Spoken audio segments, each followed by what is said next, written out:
Alors, bonjour Nicolas, merci de m'accorder ton Jonathan. temps pour cette interview. Alors, je te laisse te présenter ton prénom, ton âge, ta situation actuelle concernant ton métier. Alors écoute, bonjour Jonathan, bonjour à tous, merci de m'accueillir sur ta chaîne. Écoute, moi je m'appelle Nicolas, j'ai 37 ans, donc actuellement je suis pilote de ligne sur Boeing 787. Donc on a un point commun, on a tous les deux fait l'IPSA, moi je suis promo 2007 de l'IPSA. Et après un début de carrière d'ingénieur, je suis devenu pilote, d'abord dans l'aviation d'affaires, puis sur Airbus A320 et depuis novembre 2018 sur Dreamliner basé à Paris CDG. D'accord, donc tu veux nous dire ta compagnie ou tu préfères garder ça secret comme tu veux? Non, bah, c'est public, c'est sur mon profil LinkedIn, je travaille pour la compagnie norvégienne. Voilà. D'accord, et ben super. Donc tu disais, donc aujourd'hui tu es sur 787 Dreamliner, c'est ça? Oui, tout à fait. D'accord. Et tu as combien d'heures de vol à peu près aujourd'hui quand tu cumules tout ce que tu as fait depuis le début? Alors, en cumulé depuis le début, 3600 heures de vol, à peu près 1100 dans l'aviation d'affaires, sur Business Jet, 1300, je crois, sur A320 et le reste, 800 en gros sur 787. D'accord, et ben super. Je voulais savoir, alors tu disais avant que tu avais fait un diplôme d'ingénieur, donc comme on disait, on a fait l'IPSA tous les deux. Est-ce que tu peux bien détailler donc la formation que tu as fait, après on parlera de ta formation de pilote spécifique, ce que tu as fait avant comme école d'ingénieur, depuis le lycée en gros? Alors, bah, en fait, moi, après le lycée, j'avais des parents qui étaient très pour m'imposer une formation complémentaire. Ils ne voulaient pas que je sois que pilote. Donc, je me suis orienté vers les études d'ingénieur aéro, parce que bon, quand on aime l'aéronautique, voilà, et qu'on veut être dedans, à part pilote, il n'y a pas trop de choix. On peut faire un peu de management, on peut faire contrôleur rien, mais voilà, c'est ingénieur aéronautique qui m'a semblé le plus approprié. Donc moi, j'ai intégré l'IPSA. Et donc à l'IPSA, j'ai pris les options en quatrième année. Alors ça n'existe plus, mais moi, à mon époque, il y avait mécanique énergétique. Et en cinquième année, il y avait l'option qui, je crois, existe toujours, qui s'appelle MLI, Management et Logistique Industrielle. Donc ça, c'était en dernière année de l'IPSA. Ça s'est très bien passé puisque j'ai été major de mon option, donc pas de la promo, mais de l'option. Et mon stage de fin d'études de l'IPSA, donc je l'ai fait chez Airbus Transport International à Toulouse sur le Beluga. Alors avant, j'avais fait des stages chez Twinjet sur Biche 1900, j'avais fait des stages chez Air France Industrie sur A330, A340. J'en parle un petit peu sur ma chaîne YouTube sur la vidéo Air France. Donc à l'IPSA, en dernière année, s'est posé la question de quoi faire directement après l'IPSA. Alors à l'époque, ça recrutait bien. Moi, tout le monde a trouvé un job d'ingénieur très vite. C'était vraiment le plein emploi. C'était avant la crise 2008-2009, donc c'était quand même une période assez propice à trouver un emploi. Mais j'ai eu l'opportunité et l'envie d'aller à l'ENAC à Toulouse, donc à l'École nationale d'aviation civile. Pourquoi? Parce que c'est en France la seule école qui prépare à l'exploitation aéronautique et non pas à la conception. Et donc, durant mon stage de fin d'études chez Airbus, j'ai postulé et j'ai été pris à l'ENAC dans le master spécialisé qui s'appelait à l'époque, alors depuis il a changé plusieurs fois de nom, mais qui est devenu en anglais, mais qui s'appelait EAGTA, donc Exploitation aéronautique et gestion du trafic aérien. Donc ça a duré un an. À l'ENAC, ben ça s'est bien passé puisque j'ai aussi eu le prix Ingéniac, donc le prix de l'étudiant le plus méritant.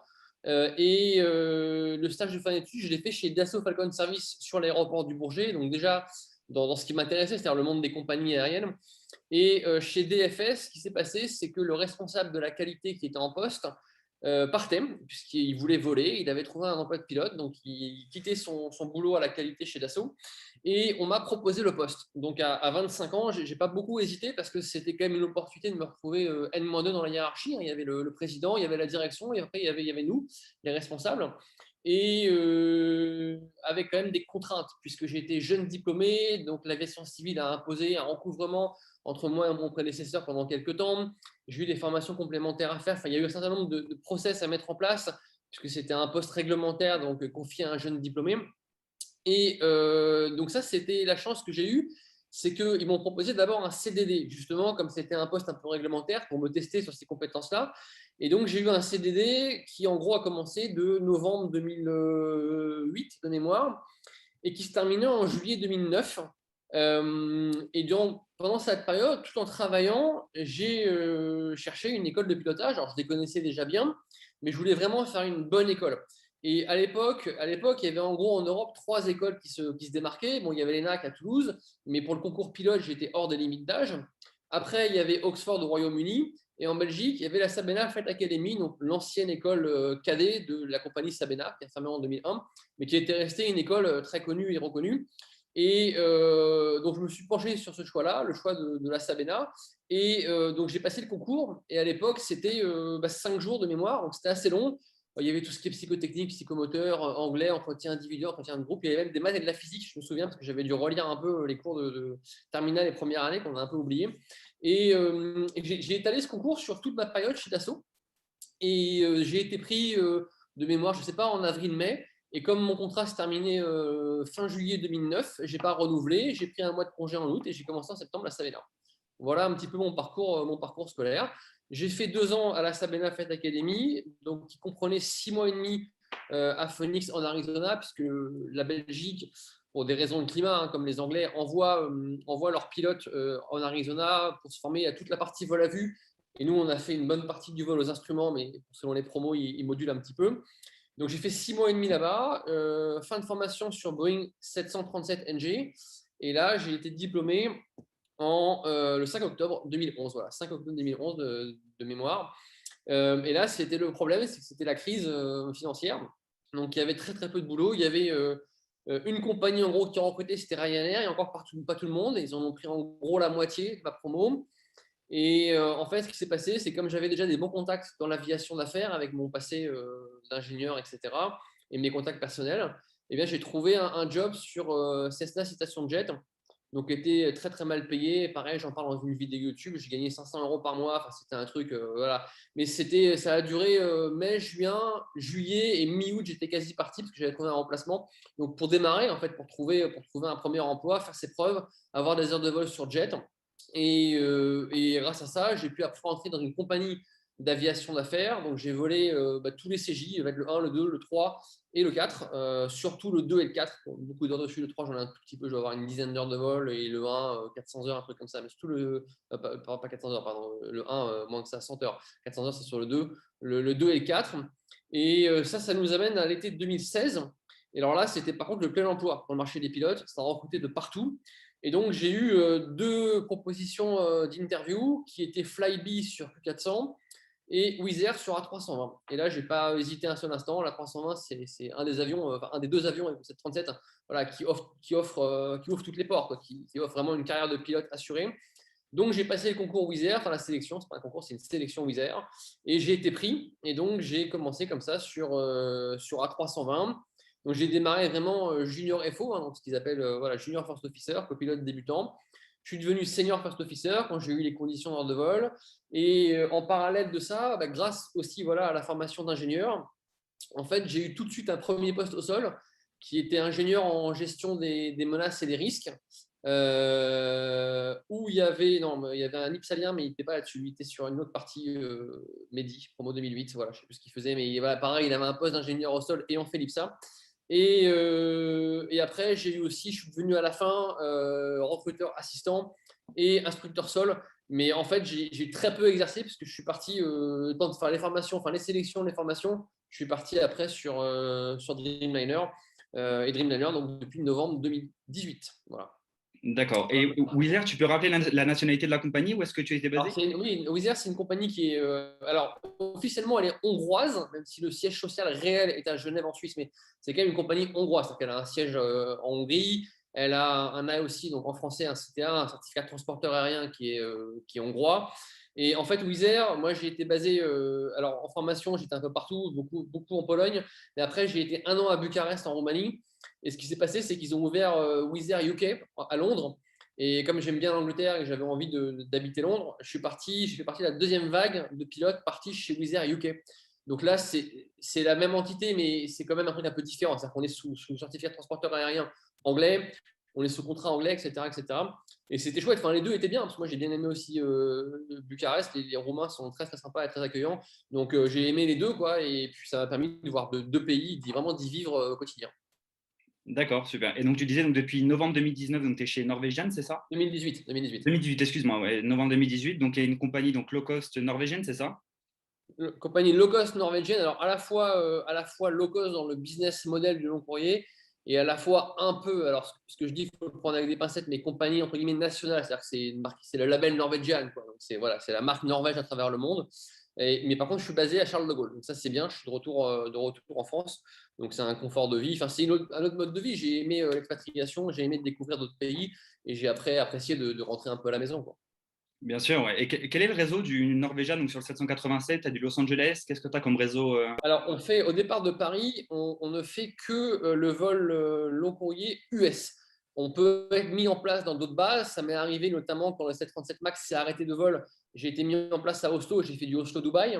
Mais au départ de Paris, on fait que les États-Unis. Donc, on fait Boston, New York, Orlando, Denver, Miami, Los Angeles, San Francisco. Et on devait ouvrir Austin, Chicago, mais avec la crise du Covid, c'est arrivé en même temps, on ne les a pas ouverts. Donc, voilà.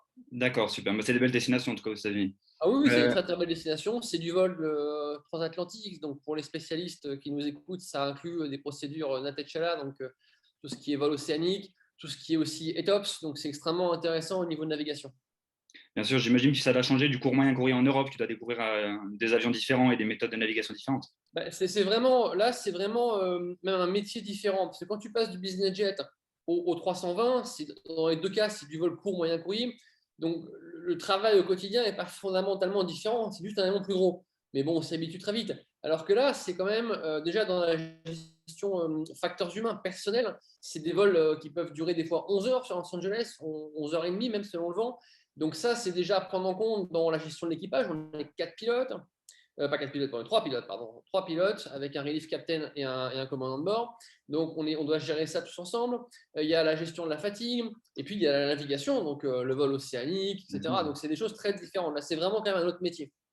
D'accord, j'imagine. Et tu disais, donc, pour faire la transition de la transition est toute trouvée, tu disais donc vous devriez ouvrir, vous aviez dû ouvrir d'autres bases, mais à cause du Covid, ça ne s'est pas fait. Alors, d'autres Ce que je voulais- destinations, pas d'autres bases, d'autres Pardon, destinations. excuse-moi, d'autres destinations. En parlant du Covid, qu'est-ce que le Covid en lui-même a, de quelle manière ça a impacté ton métier? C'est-à-dire, quels ont été les, est-ce que ton type d'opération a changé? Est-ce que ça a été moins de passagers, évidemment, plus de cargo, au niveau de ton planning, au niveau de ton travail en Bah, écoute, général, comment ça t'a impacté? au début du Covid, j'ai volé encore, mais j'ai volé avec moins de passagers.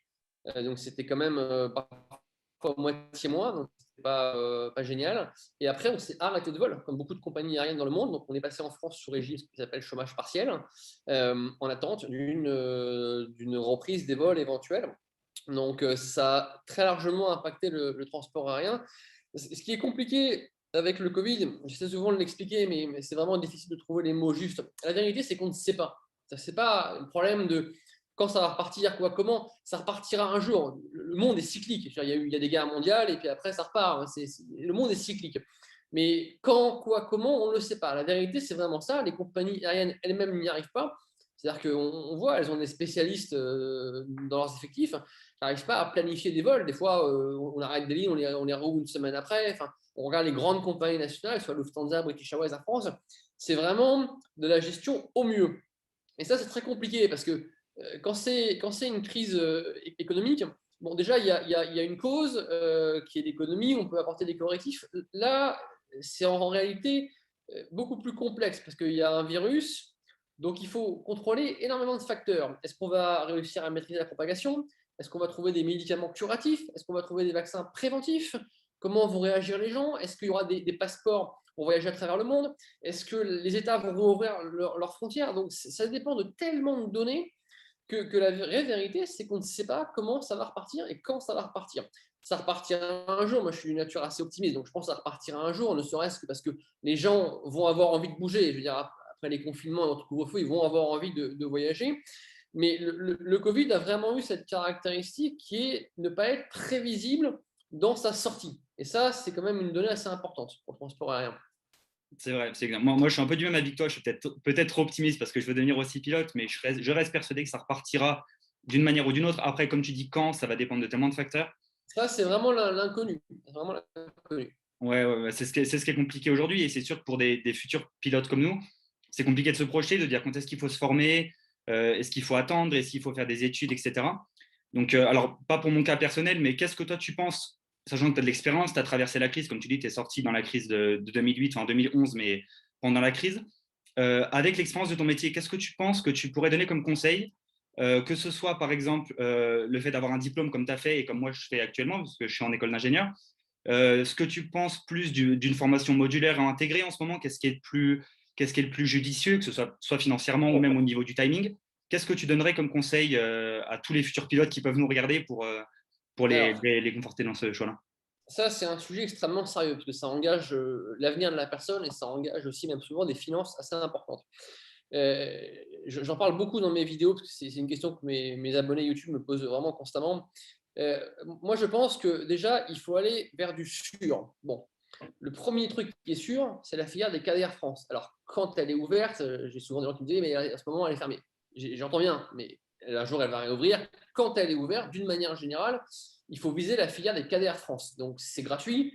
Il y a même parfois une rémunération qu'Air France donne, alors selon les années, etc. Mais je crois qu'en ce moment, avant le Covid, c'était rémunéré un petit peu. Et surtout, ça garantit un boulot, puisqu'ils vous sélectionnent avant d'entrer en formation, ils vous forment, et après, vous êtes intégré dans l'effectif Air France Maison Mère ou Transavia. Donc ça, c'est à mon avis la première filière que tout aspirant pilote de ligne veut et doit viser. Voilà, ça, c'est vraiment important. Après, il y a une filière autre qui est quasi identique en termes d'employabilité, qui est la filière des EPL ENAC. Alors, elle est quasi identique puisque le fait d'intégrer ENAC ne garantit pas l'intégration à France, mais dans la réalité, ils en prennent beaucoup. Il y a aussi quand même le fait que la formation est 100% gratuite, donc vous n'engagez pas de frais. Donc, si après, il faut financer, je ne sais pas, une qualification de type ou une reconversion, vous avez dépensé zéro. Enfin, le coût des études, enfin le coût de la vie, mais dans le terme de formation, il y a zéro dépense. Donc, vous avez une excellente formation qui est reconnue, pas seulement chez Air France, mais elle est reconnue dans des compagnies comme EasyJet, etc., qui est gratuite, qui est d'une école extrêmement réputée, et qui, voilà, quand vous faites EPNAC, vous avez vraiment d'excellentes chances de finir dans un cockpit d'Air France ou dans un cockpit d'un avion à 320, à 737. Donc ça, c'est la deuxième possibilité. Vous avez une parallèle à tout ça, qui est la filière militaire. Alors là, je le dis souvent aussi, je mets un bémol, j'ai beaucoup de commentaires. Nicolas, est-ce que je préfère pilote militaire ou faire pilote de ligne? Si vous allez à une sélection dans l'armée de l'air et vous leur dites je vais venir chez vous pour après faire pilote de ligne, vous ne serez jamais pris. Hein. Vous êtes en face des militaires, donc il faut aller faire pilote de chasse ou pilote de transport, en tout cas pilote militaire au sens large, parce que vous voulez être dans l'armée. Alors, on me dit, j'ai déjà eu des questions, est-ce qu'on peut faire un pilote militaire sans faire la guerre? Pilote militaire, c'est de l'armée. Donc une armée, ça défend un pays, ça peut éventuellement attaquer un autre, mais en tout cas, c'est l'armée. Donc il faut aller faire pilote de chasse ou pilote de transport à 400M ou autre, parce que vous avez envie de faire pilote militaire. Donc c'est une excellente formation parce que vous êtes rémunéré, il y a un contrat, ça fait des heures de vol, ça apporte une discipline, etc. Et puis le contrat initial, en gros, il est 10 ans avec l'armée. Donc ça laisse, si quelqu'un fait ça à 22 ans, à 32 ans, il a largement le temps de se reconvertir comme pilote de ligne. Mais voilà, il faut aller faire ça comme, parce que vous avez envie de faire pilote militaire. Une fois que vous avez passé tout ça en revue, on passe dans la filière des formations payantes. Bon, pour moi, la suite logique, si tout ça, c'est pas possible pour être pilote, ou vous n'avez pas envie, etc., il y a le fait de faire un double diplôme. Donc, qui peut être ce qu'on a fait toi ou moi, c'est-à-dire une formation d'ingénieur. Et aujourd'hui, moi, je recommande personnellement, parce qu'on a fait cette école et qu'on sait qu'elle est sérieuse, l'IPSA a un bachelor, donc c'est 3 ans d'études en ingénierie, avec en dernière année une option pour faire la TPL théorie. Donc, la TPL théorie, c'est le brevet théorique de pilote de ligne en partenariat avec Pyrénées. Ça, pour moi, c'est une bonne solution parce que vous faites 3 ans d'études, vous apprenez des connaissances en ingénierie aéronautique, vous faites des stages en entreprise, vous avez quand même un diplôme d'une école qui est connue, qui est reconnue. Voilà, l'IPSA, c'est une école très sérieuse. Et à l'issue, vous avez aussi un ATPL théorique. Donc, vous avez fait en 3 ans et demi, un espèce de double cursus pour un prix qui, je sais que c'est pas trop cher, enfin, c'est cher en valeur absolue, mais par rapport à ce qu'est une formation de pilote de ligne dans une école privée, le rapport qualité-prix est excellent. Et une fois que vous avez fait ça, vous avez tous les atouts. C'est-à-dire que où vous posez la question de savoir est-ce que le marché est porteur, etc. Et puis on fait un CPLIR, enfin une formation pratique de pilote, voilà, en 6 mois, et puis après vous êtes sur le marché, ou ça ne recrute pas, comme en ce moment. Et après, par exemple, vous pouvez aller faire un master en l'IPSA ou ailleurs, ou dans une université étrangère, mais vous avez verrouillé 3 ans d'études. Et quand on a son bac à 17 ou 18 ans, si à 21 ans vous avez ça, c'est juste parfait, quoi. Si en plus ça recrute et que vous allez faire un CPLIR, eh bien, la vérité, c'est une fois que vous allez postuler en compagnie aérienne ou vous allez être recruté, les compagnies vont avoir un regard un peu différent parce que vous avez une compétence seule, vous avez un diplôme à vendre. pour reprendre mon cas personnel, chez Wizz Air, c'était impossible d'intégrer l'équipe ingénieur gestion des menaces et des risques sans ou une formation d'ingénieur, donc bachelor parce que c'était en anglais, bachelor minimum, ou avoir exercé un poste d'ingénieur. Ce qui était le cas des EPLNA qui arrivaient à travailler chez Altran ou Alten dans des postes d'ingénieur. Comme ils avaient une expérience d'ingénieur, ils pouvaient intégrer Wizz Air en ingénieur en TEM, là, pour prendre le terme exact, Threat and Error Management. Donc, ça, c'est à mon avis les étapes qui sont importantes. Une fois que vous avez fait tout ça, alors je fais un bémol, hein, je parle de l'IPSA en bachelor, mais je sais qu'il y a d'autres bachelors qui existent, qui sont très bien aussi. Moi, je recommande l'IPSA parce que voilà, on sait que toi et moi que c'est sérieux, mais il y a certainement d'autres bonnes formations. Ne vous focalisez pas sur l'IPSA parce que je vous dis l'IPSA, c'est une des bonnes formations possibles. Et une fois que vous avez fait tout ça, vous avez passé tout ça en revue, vous vous posez la question de faire simplement une formation d'école privée. Voilà, ça c'est vraiment le point important. Voilà comment moi je recommande un petit peu de voir les étapes. Alors après, évidemment, pour être tout à fait honnête et précis dans ma réponse, c'est à voir au cas par cas. Moi, je ne réponds jamais en commentaire dans une vidéo YouTube pour telle ou telle personne qui me demande en 2 lignes de le conseiller. Je le fais que quand je fais des séances de coaching privé parce qu'il faut prendre tout le CV de la personne, il faut prendre l'historique, il faut prendre les moyens financiers, la vie de famille, le lieu géographique, le niveau d'anglais. Il y a tellement de choses à prendre en compte qu'on ne peut pas dire à une personne va à l'IPSA en bachelor. Si vous avez un candidat qui a fait un bac ES, ça n'existe plus, mais un bac voilà, orienté économie-gestion, vous n'allez pas bien à faire un bachelor en ingénierie. Il n'a pas les critères minimaux de recrutement. Donc, il faut complètement adapter son discours à la personne. Et je pense que ce qui fait qu'une carrière et une formation vont être réussies, c'est justement que chacun trouve sa voie. Et ça, c'est pas simple parce qu'il faut vraiment s'adapter à chacun. Ouais, c'est des super conseils. Moi, on m'a donné beaucoup de conseils aussi de faire un double diplôme avant, comme on a fait. Mais c'est vrai que ça dépend d'énormément de facteurs différents, comme tu disais, que ce soit la situation géographique et évidemment les finances, ça rentre évidemment en jeu parce qu'on parle de formations Il qui y a sont. tellement de facteurs, c'est vraiment très important, quoi. C'est ça. Il y a beaucoup d'éléments qui rentrent en jeu, mais en tout cas, tes conseils généraux sont vraiment top. Donc ça, c'est des super conseils, même je pense en dehors du Covid, mais dans une situation comme elle est actuelle, c'est-à-dire catastrophique dans le secteur, je pense que c'est des super conseils que tu donnes de dire ayez un background, ayez quelque chose à côté pour assurer vos arrières, pas partir en intégré après le bac. Moi j'aurais rêvé de le faire. Honnêtement, Je je pense qu'on pense que aurait tous rêvé à 18 ans d'aller piloter les avions, quoi. Mais bien c'était sûr, malheureusement, voilà, c'était pas forcément ce qui nous convenait le mieux. bien sûr. Moi, évidemment, en sortant du bac, si on m'avait demandé, je l'aurais fait. Maintenant, j'ai des parents et beaucoup de gens du métier, des amis qui m'ont dit surtout fais pas ça. Enfin, même si moi, en 2017, quand je suis sorti, le marché était bon, les cadets étaient ouverts. Enfin, ils ont réouvert en 2018, j'ai dit une erreur. J'ai passé les cadets en parallèle de mon école, mais le marché était relativement bon, donc j'aurais pu le faire. Maintenant, je regrette tellement pas parce on n'a pas pu prévoir le Covid. Mais la réalité, c'est que si j'étais parti en intégré au bac, aujourd'hui, j'aurais pas d'emploi, j'aurais pas de diplôme à côté. Malgré le fait qu'aujourd'hui, j'ai un diplôme d'ingénieur comme toi, je vais avoir un diplôme d'ingénieur avec l'IPSA, qui est, comme tu disais, une super école, qui assure une certaine stabilité derrière et un certain confort, entre Ouais, et guillemets, puis sur ça notre t'apporte télé. des connaissances, ça t'apporte un réseau, ça t'apporte de l'expérience professionnelle. Tout ça, c'est des choses, c'est de la maturité. Il y a quand même des recruteurs, alors je pense à un en particulier, je pense qu'il se reconnaîtra s'il nous écoute, qui lui est très très friand des gens qui ont fait autre chose avant, parce qu'ils disent, ils savent aller dans les livres, chercher l'essentiel, avoir des connaissances détaillées, synthétisées. Donc tout ça, en formation d'ingénieur, tu l'apprends, quoi. Ouais, bien sûr, bien sûr. Je voulais parler d'un sujet aussi qui m'intéresse parce que je ne sais pas si tu connais l'affaire. En ce moment, je suis en train de lire le livre QF32 de Richard de Crespigny. Je ne sais pas si tu connais l'affaire du commandant de bord qui était sur l'Airbus A380 Qantas, qui a eu une explosion du deuxième Ouais, réacteur en ouais, vol. je ne connais pas le livre, mais je connais l'incident en vol. Voilà, c'est ça. Et là, je suis en train de lire son livre. C'est absolument passionnant. Et moi, je suis un grand, grand passionné de crash aérien. Je voulais avoir ta vision concernant le futur de l'avion et notamment l'avion sans pilote. On en parle énormément. Savoir ce que toi tu penses. Est-ce que c'est possible déjà de passer au monopilote? Je sais qu'on en parle beaucoup, parce que c'est vrai que pour les gens qui nous regardent, on sait qu'un avion aujourd'hui peut pratiquement faire 100% du vol en automatique. Aujourd'hui, on a des ILS, 4.3, etc., qui nous permettent d'atterrir quasiment automatiquement. Donc aujourd'hui, on pense à la réduction d'effectifs et de PNT, de personnel navigant technique dans les cockpits. Qu'est-ce que toi tu penses de déjà l'avion monopilote, mais également de l'avion sans pilote, avec tous les risques qui viennent avec, notamment pour moi, un des premiers contre-arguments, c'est évidemment en cas d'incident, mais ça peut aller aussi en cas de difficulté physique du membre d'équipage en question. Quel est ton avis là-dessus? Comment tu vois le futur de ce projet? Ça c'est un sujet où il faut prendre un petit peu le temps de détailler. Bon, il y a beaucoup de problèmes. Donc déjà, il y a un argument qui ne tient pas, c'est les gens disent, oui, mais on est bien passé de 3 à 2 pilotes, puisqu'avant, il y avait un OMN, un officier mécanicien navigant.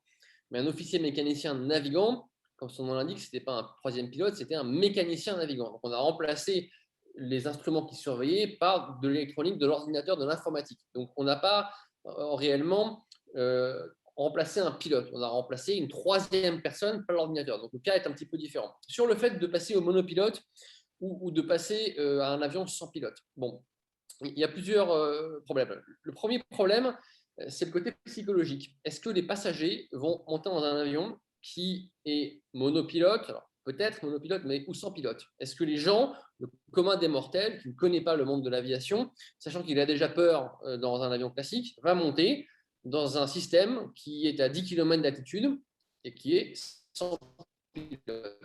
Donc ça, c'est la première barrière à laquelle il faut répondre et qu'il faut lever. Le deuxième souci, c'est que ça remet en cause toute la façon, tout le management du vol, toute la façon de piloter un avion, tout le management du vol. Aujourd'hui, la gestion des menaces et des risques dans un cockpit d'avion, elle repose sur une répartition très claire des rôles. Il y a 2 pilotes. Alors, j'ai bien dit rôle, je n'ai pas dit niveau hiérarchique. Niveau hiérarchique, tout le monde les connaît, il y a un commandant de bord et un copilote. Au niveau des rôles, il y a ce qu'on appelle un PF, un pilot flying, c'est-à-dire quelqu'un qui pilote l'avion. Et il y a un autre qui s'appelle avant PNF, mais qui s'appelle maintenant PM, pour Pilot Monitoring. Avant, on l'appelait Pilot Non-Flying, mais c'était un peu péjoratif, donc on l'a appelé Pilot Monitoring. Et ce rôle-là est extrêmement important, puisque c'est une personne qui fait la radio, déjà, donc qui décharge un peu la personne qui vole, ce qui permet à celui qui vole de vraiment piloter, de se concentrer sur le pilotage. Et le pilot monitoring, il a aussi une fonction qui est extrêmement importante, c'est comme son nom l'indique en anglais, c'est de monitorer en franco-anglais, c'est-à-dire de surveiller ce que fait le PF, le pilot flying. Et on sait qu'un être humain en moyenne fait à peu près 7 erreurs par heure, donc 7 erreurs importantes. Donc tout le système à bord des avions actuellement repose non pas sur le fait d'éviter une erreur, mais de la détecter et de la corriger. Il est fait en trio avec le pilot flying, le PM qui le suit, qui le moniteur, et l'avion qui a aussi des alarmes, des indications pour indiquer les pilotes. Ça, c'est extrêmement important. Si tu enlèves un pilote, tu remets en cause tout le système. Et pour prendre un exemple très concret, il y a des vidéos accessibles sur YouTube où tu vois les avions de chasse où le pilote se pose train à rentrer. Il n'y en a pas beaucoup, heureusement, mais il y a eu des incidents. Alors que l'alarme de train à sortie, de train à rentrer, pardon, lapsus révélateur, elle sonne pendant 20 secondes et il ne l'entend pas parce qu'il est tellement tunnelisé, concentré sur ce qu'il fait qu'il ne l'entend pas. Il y aurait un deuxième pilote, un pilot monitoring, qui prend le recul nécessaire, qui est un peu plus zen, qui est moins dans la tête dans le guidon, dans le pilotage. Il lui dirait, tiens, attention, on a une alarme train à rentrer. Donc, si tu enlèves un pilote, tu remets en cause tout le système. Donc, il va falloir réussir à démontrer d'abord aux autorités qui certifient les aéronefs que tu arrives à avoir un niveau de gestion de la menace identique avec un ou zéro pilote. Alors, est-ce que c'est possible? Théoriquement, oui. Si tu as un informatique qui détecte bien, j'en sais rien, s'ils peuvent surveiller les yeux, la fatigue, la pression cardiaque, la respiration, ce que tu veux. Mais ce n'est pas seulement un enjeu technique, je vais y venir à l'aspect technique, mais c'est aussi un enjeu management. Et ça, c'est extrêmement important que les gens le comprennent. On a tous fait des erreurs dans un cockpit, on en fait tous, on en fera tous. Et la seule façon que ça marche, c'est que le collègue ou l'avion détecte l'erreur, vous le dise et vous corrigez. Que l'équipe corrige, voilà, pour être précis. Donc ça, c'est le deuxième sujet important. Et le troisième sujet, bien évidemment, c'est l'aspect technique. Alors aujourd'hui, on sait le faire, mais je rappelle quand même qu'un atterrissage automatique a des limitations de vent de travers et de vent de face. Donc ce n'est pas par tous les temps. C'est quand même, il y a des limitations qui sont plus restreintes.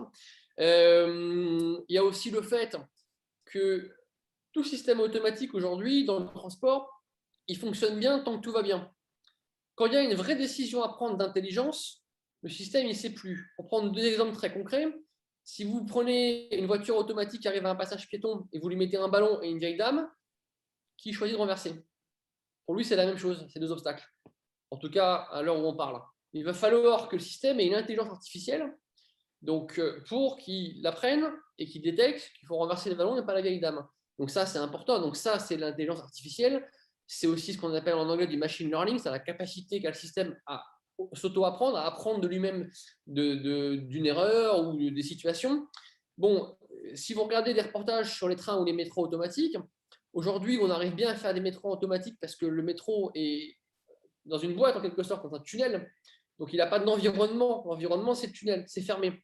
On a beaucoup plus de mal à faire des trains en milieu ouvert. Parce que c'est pareil. Comment vous avez un TGV qui est lancé à 300 km/h, il y a un obstacle sur une voie. Bon, comment il va détecter que l'obstacle, c'est, alors on va pas dire une feuille, mais disons un objet que le train peut traverser sans difficulté, ça va blesser personne, ou que c'est un être humain qui est en travers de la voie. Comment est-ce que lui va le comprendre? Donc c'est encore pas, on n'en est pas encore là, quoi. Donc l'aviation, c'est la même chose. Tant que tout va bien, on peut voler. Mais vous êtes dans les orages, il faut éviter. Il va aller vers où? Tout ça, c'est vraiment de la capacité de la machine à apprendre et c'est de l'intelligence artificielle. Donc, c'est pas évident. Donc, tu me demandes mon avis. Moi, je pense qu'aujourd'hui, le système, il fonctionne très bien comme ça, qu'on est déjà sur des problématiques qui sont un peu plus importantes en termes de sécurité des vols, comme par exemple la gestion du trafic aérien, parce qu'on sait des environnements, alors Covid exclut, mais le trafic aérien ne fait qu'augmenter, donc il faut arriver à gérer l'environnement, soit au sol ou en vol. On est sur des problématiques écologiques, donc il y a déjà des choses à faire. On est aussi, pour prendre un dernier exemple, sur une descente continue à l'atterrissage. On ne descend plus par palier, mais on descend voilà, d'une traite, justement en moteur réduit et pas faire trop de bruit ou pas polluer trop. Donc voilà, il y a des choses qui se mettent en place et je pense que pour l'instant, ça fonctionne très bien. Donc, est-ce qu'on va arriver, par exemple, à avoir un pilote? Ça, ce serait une première étape, c'est possible.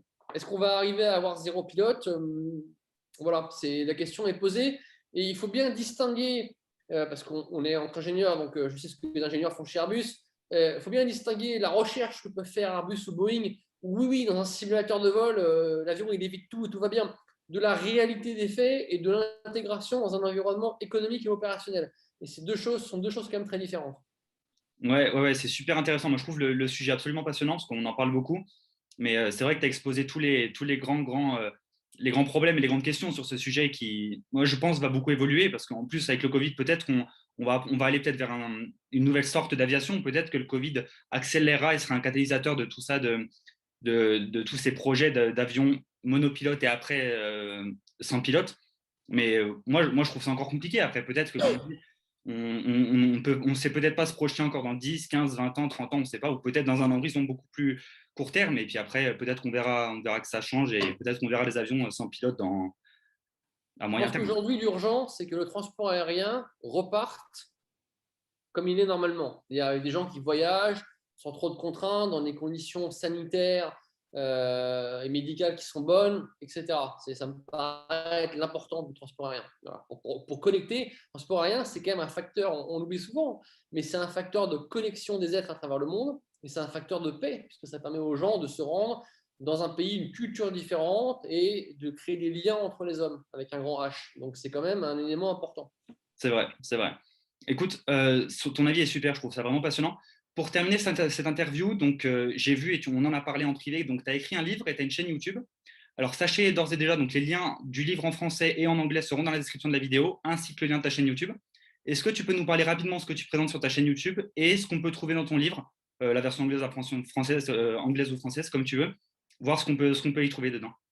Alors, la chaîne YouTube, elle a été créée il y a un peu plus de 2 ans. Elle vise majoritairement à aider les jeunes gens ou les jeunes femmes à intégrer le monde de l'aviation, à travailler dans le monde de l'aviation.